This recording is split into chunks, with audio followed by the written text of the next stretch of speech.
Assalamualaikum warahmatullahi wabarakatuh. Perkenalkan, saya dengan Trimono. Saya merupakan dosen dari program studi Sains Data, Fakultas Ilmu Komputer UPN Veteran Jawa Timur.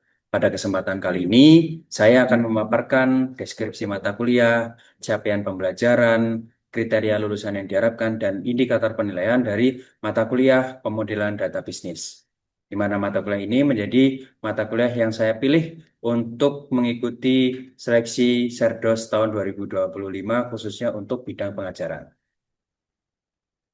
Baik, untuk nama mata kuliahnya adalah pemodelan data bisnis. Mata kuliah ini merupakan mata kuliah yang diajarkan pada semester 5 untuk angkatan ketiga di program studi Sains Data dan sudah mulai diajarkan sejak tahun ajaran 2022-2023.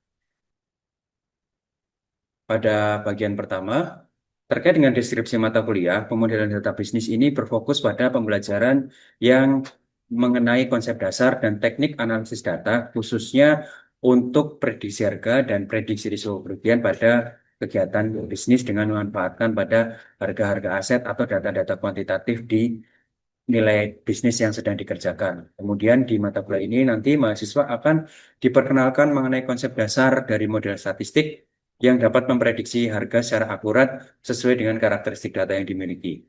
Beberapa metode prediksi harga yang akan dipelajari meliputi Geometric Brownian Motion atau GBM, Jump Diffusion Model, Autoregressive Conditional Heteroscedasticity atau ARCS, dan Generalized Autoregressive Conditional Heteroscedasticity atau GARS. Kemudian untuk metode prediksi risiko kerugian itu sendiri, terdapat beberapa pendekatan, yaitu pertama adalah value at risk dengan pendekatan standard deviation premium principle, kemudian dengan pendekatan historical simulation, pendekatan Monte Carlo simulation, dan terakhir adalah Cornish-Fisher expansion.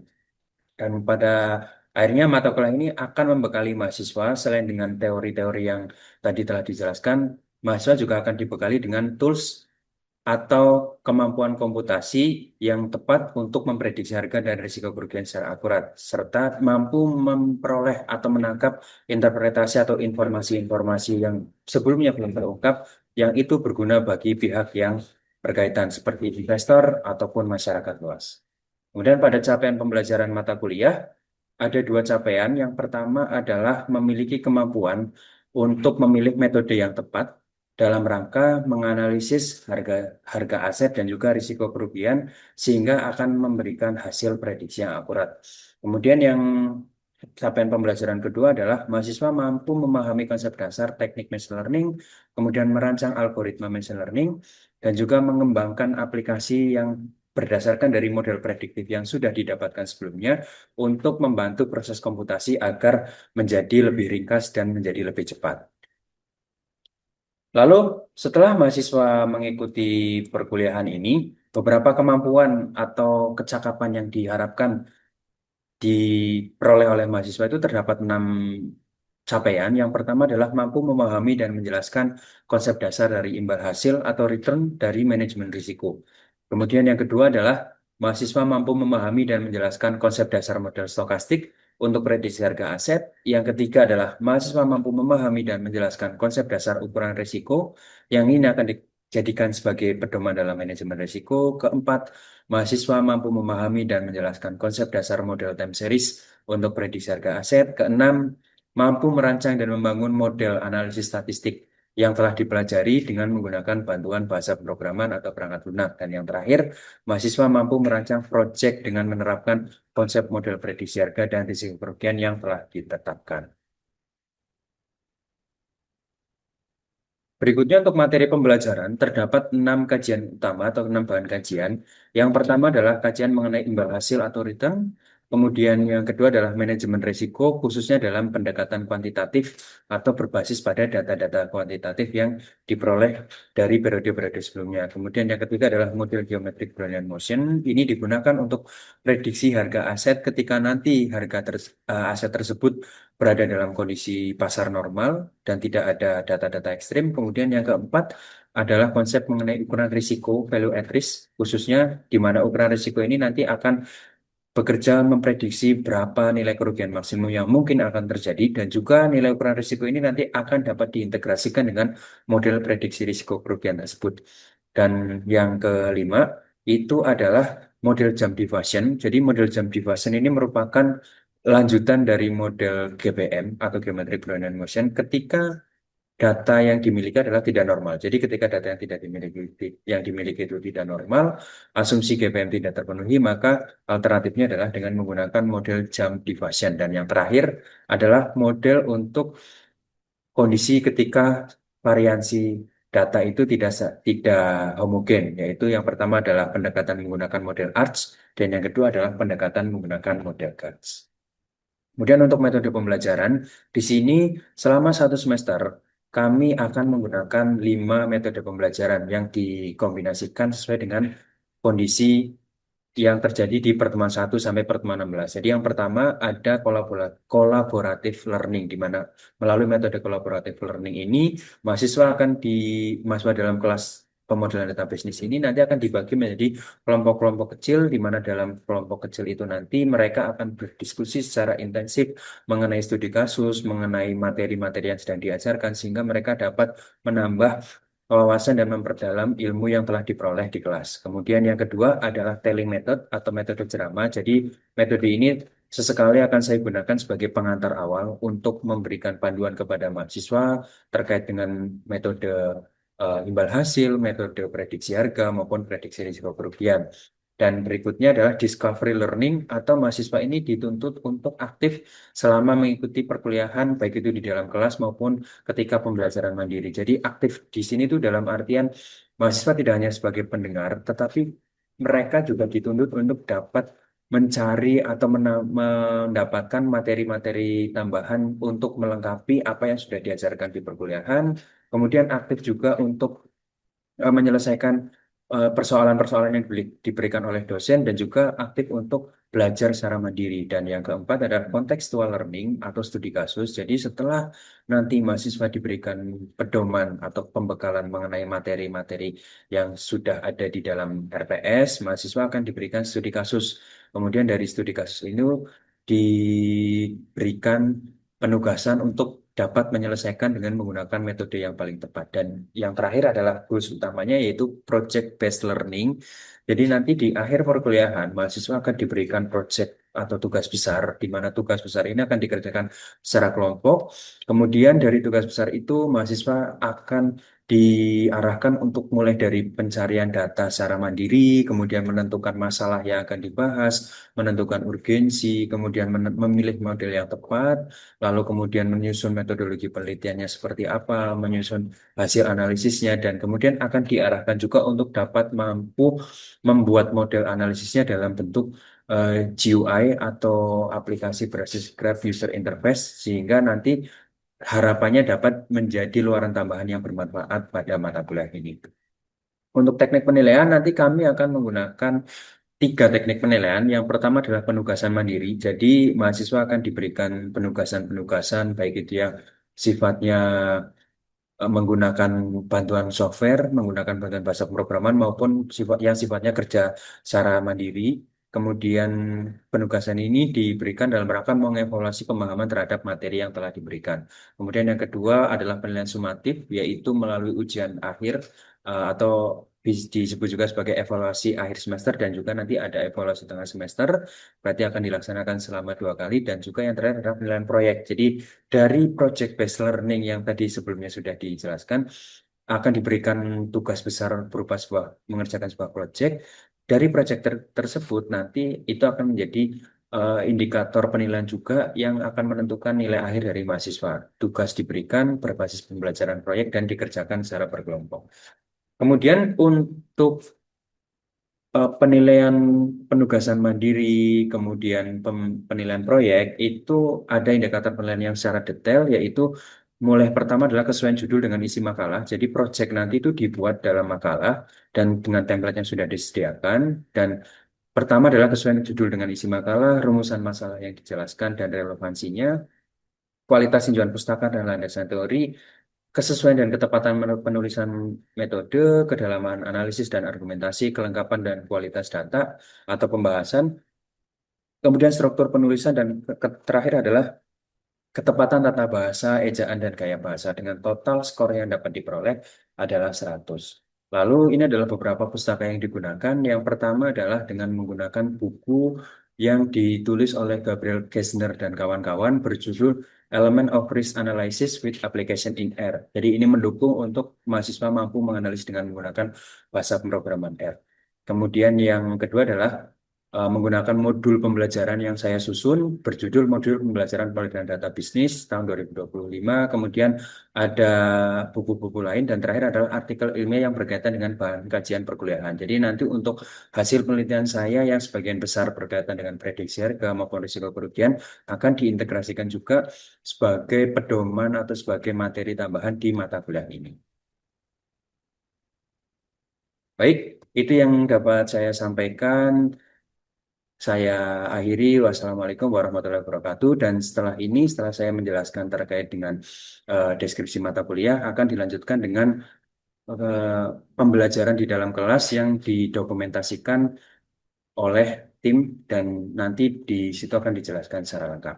Baik, saya akhiri. Wassalamualaikum warahmatullahi wabarakatuh. Assalamualaikum warahmatullahi wabarakatuh. Selamat pagi teman-teman semuanya, rekan-rekan mahasiswa dari angkatan 2022 ya, semester 6. Alhamdulillah pagi hari ini kita bisa berkumpul kembali di perkuliahan pemodelan data bisnis untuk pertemuan ke-6.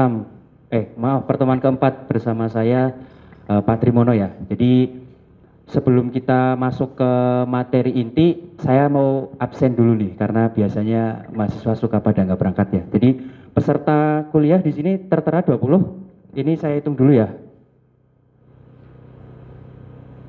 Oke, lengkap ya. Alhamdulillah hari ini semuanya lengkap hadir. Nah, untuk hari ini kita akan melanjutkan di materi mengenai value at risk standard deviation premium principle untuk prediksi risiko kerugian.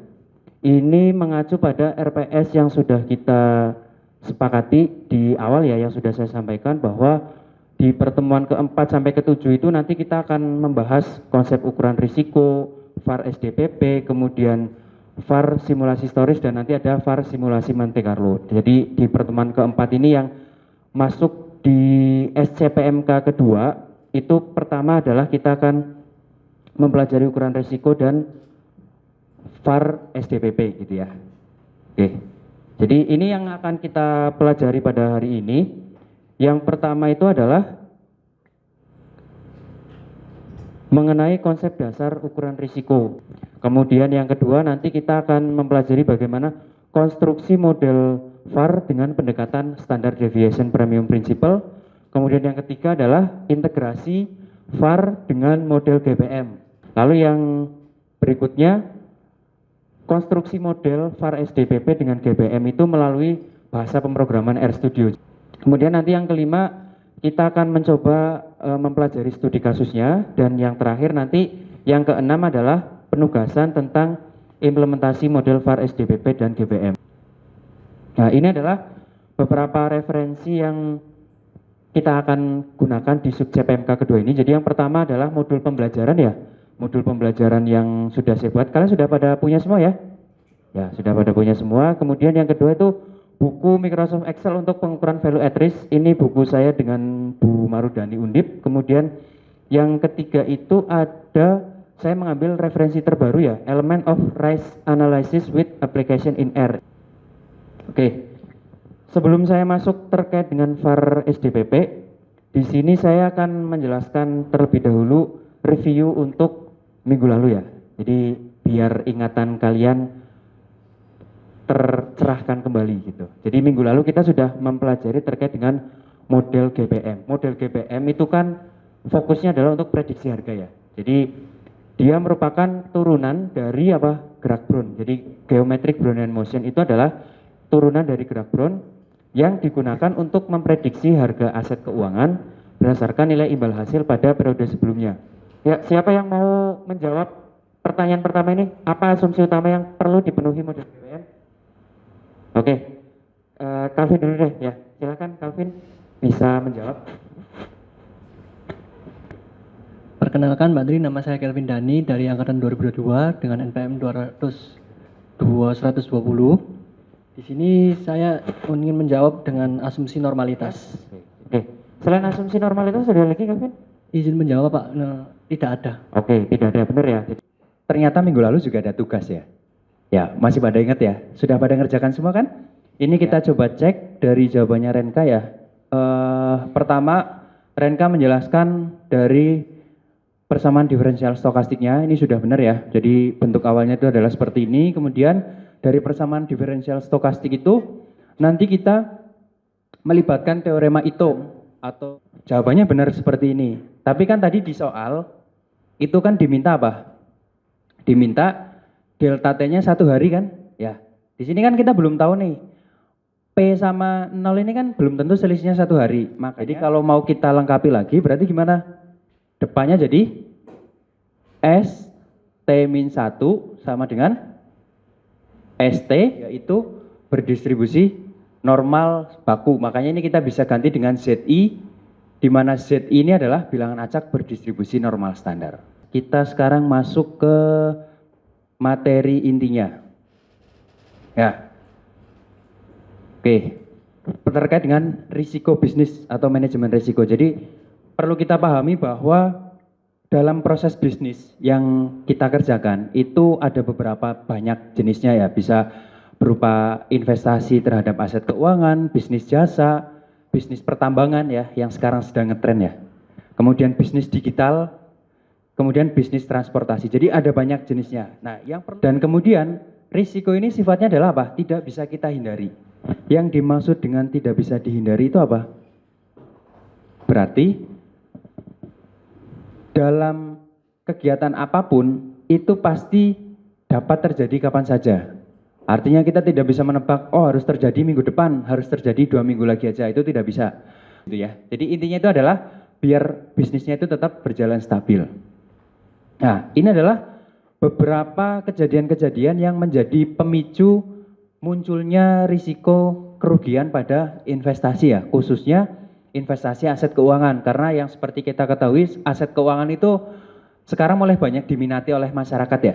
Nah, ini adalah beberapa kejadiannya nih. Pertama, harga bawang. Loh, tadi investasi keuangan kok sekarang investasi aset real ya, produk makanan. Ingat bahwa walaupun investasi itu banyak diminati, tetapi apa? Investasi yang aset real itu juga tetap jalan kan? Ya. Ini contoh nih, harga bawang. Kalau bawang anjlok berarti petani bawang kan rugi. Terus kemudian nih pertanian, kemudian anjlok gitu ya. Oleh karena itu kita perlu yang namanya manajemen risiko ya. Jadi di sini alurnya itu kira-kira seperti ini kalau kita buatkan diagram ya. Jadi pertama ada investasi yang kita kerjakan. Kita jalan investasi dulu. Kemudian setelah kita melakukan investasi itu ada risiko ya. Kemudian setelah ada risiko itu masuk yang namanya manajemen risiko. Oke, berikutnya di sini proses prediksi risiko itu tadi itu dapat dilakukan dengan menggunakan metode yang namanya value at risk ya. Jadi value at risk itu adalah sebuah apa? Di bawah itu ya definisinya ya. Perkiraan nilai kerugian maksimum yang akan terjadi pada periode waktu T dan pada tingkat kepercayaan tertentu, di mana tingkat kepercayaannya itu secara umum kita set sebesar 1 min alfa. Alfa ini adalah batas toleransi kesalahannya gitu ya. Hari ini kita akan fokus ke metode dasar dulu yaitu SDPP dulu ya. Nanti yang 3 metode berikutnya bisa kalian explore sendiri gitu. Oke, jadi model VAR SDPP itu kita hitung dengan memanfaatkan apa? Nilai return historis, nilai imbal hasil. Jadi ketika kita punya data ke T ya, data hari ini, prediksinya itu adalah dengan memanfaatkan dari T-1, T-2 sampai misalkan T-N. Di N-nya ini kita tentukan sendiri. Sangat gitu. Cocok diterapkan ketika pasar saham itu berada di dalam kondisi normal. Jadi kalau pasarnya normal, tidak ada misalkan gejolak-gejolak harga atau geopolitik itu disarankan dengan menggunakan VAR SDPP ini. Gitu ya, asal saya, paham ya? Oke, terima kasih atas pertanyaannya. Nah, kemudian kok kenapa jadi bentuknya berubah seperti itu Pak? Gitu. Asal usulnya dari mana? Asal usulnya adalah tadi kan SDPP itu asumsinya adalah distribusi normal ya. Berarti kuantil distribusinya itu juga mengikuti kuantil distribusi normal. Ada pertanyaan menarik nih. Jadi kalau dari model VAR SDPP itu, persamaan yang tertera di slide itu, kira-kira apa hubungan antara VAR dengan nilai V0 dan nilai T-nya? Apa kira-kira? Siapa? Nisar, terus Nabila, siapa lagi yang mau jawab? Oke, coba satu dulu deh. Coba Nabila silahkan dijelaskan. Baik Pak, izin menjawab. Jadi keterkaitan antara nilai VAR dengan V0 itu berbanding lurus. Artinya berbanding lurus ini adalah semakin besar nilai investasi dan semakin lama periode kepemilikan aset, maka perkiraan kerugian yang akan terjadi itu semakin besar, gitu Pak. Ya, jawabannya sudah tepat ya. Jadi kalau kita mengacu dari persamaannya kan itu persamaannya kan tidak ada pembagian ya. Jadi artinya ruas kanan dan ruas kiri itu seimbang. Akibatnya apa? Ketika ruas kanan besar ya ruas kirinya juga akan semakin besar. Artinya berbanding lurus gitu ya. Selanjutnya kita masuk ke langkah-langkah prediksi ya. Jadi secara teori seperti itu, tapi secara praktikalnya gimana? Nah, secara praktikalnya terjawab di halaman ini. Jadi pertama kalian harus tentukan dulu data harganya tuh berapa gitu ya. Kemudian yang selanjutnya itu adalah mengumpulkan data harganya. Jadi setelah kalian tentukan periodenya, kalian ambil datanya ya, kalian cari datanya. Ya. Dan yang terakhir adalah menghitung prediksi nilai kerugian menggunakan persamaan ketiga. Persamaan ketiga itu persamaan yang tadi itu ya. Gitu. Jadi ada 6 step. Saya beri kesempatan lagi, mungkin dari tadi kan saya udah nanya ya. Nah, ini ada nggak yang mau bertanya balik, barangkali ada yang belum paham gitu. Silakan. Zaidan. Oke, izin bertanya Pak, bagaimana jika asumsi normalitas pada model SDPP itu nantinya tidak terpenuhi? Ya, seperti yang kita tahu, SDPP ini kan adalah syarat mutlak ya. Artinya kalau asumsi berarti harus terpenuhi. Kalau pahit-pahitnya tidak terpenuhi bagaimana? Ya berarti alternatifnya adalah kita ganti model. Karena apa? Kalau pertanyaannya asumsi tidak terpenuhi itu tetap bisa dipakai atau tidak Pak? Jawabannya tetap bisa. Kan kalau mau pakai kan ya tinggal masukin aja rumusnya kan gitu ya Dan ya. Tetapi akurat atau tidaknya itu yang menjadi pertanyaan. Nah di sini kita coba ya cek langkahnya itu ada 6. Jadi pertama yang langkah 1 sampai langkah 4 itu adalah langkah di model GPM ya. Minggu lalu sudah saya jelaskan. Nah yang menjadi benang merahnya itu di mana? Setelah kita mendapatkan hasil prediksi untuk yang model GPM di langkah keempat itu, hasilnya itu kita pakai untuk apa? Menghitung parameter-parameter dalam model VAR. Nah, ini adalah contoh perhitungan manual ya. Cuma kalau anak sains data tahun 2025 lagi, masa ngitungnya masih manual gitu ya. Kalau untuk contoh soal nggak apa-apa, kan biar kalian tahu, oh kalau manual itu seperti ini. Tetapi saya tidak mau ya, nanti kalau di penugasan ada yang menghitung secara manual. Contohnya, kita ambil intisarinya saja. Jadi kita punya investasi awalnya itu 10 juta. Ya.